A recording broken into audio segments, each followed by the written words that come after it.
গাঠির কচুগুলোকে কেটে প্রথমে পানিতে দিয়ে লবণ এবং সামান্য হলুদ দিয়ে আমি হালকা ভাপ দিয়ে নিচ্ছি। আসসালামু আলাইকুম, সবাই কেমন আছেন? আমি লুবনা, আমি আলহামদুলিল্লাহ ভালো আছি। এই তো আজ আমি গাঠি কচু, অনেকেই বলে কচুরমুখী দিয়ে ইলিশ মাছ রান্নার রেসিপি নিয়ে আসলাম।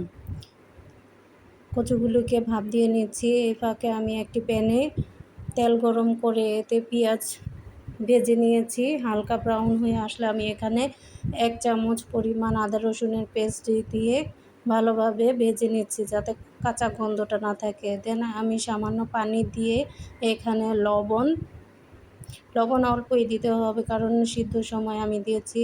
দেন 2 চামচ মরিচের গুঁড়ো, 1.5 চামচ হলুদের গুঁড়ো এবং 1 চামচ হলুদের গুঁড়ো দিয়ে আমি মশলাটাকে কষিয়ে নিচ্ছি ভালোভাবে।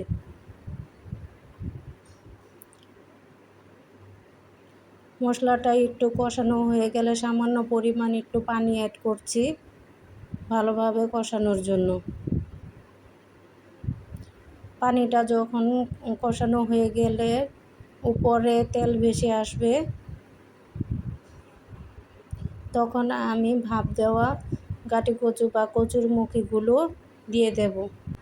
ভালোভাবে নাড়াচাড়া দিয়ে কষিয়ে আমি এখানে 2 মিনিট ঢেকে রেখেছি। দেন আমি ঝোল পরিমাণ পানি দিয়ে এখানে মাছ দিয়ে দেব। মাছগুলো দিয়ে আমি 4-5 মিনিট ঢেকে রাখবো।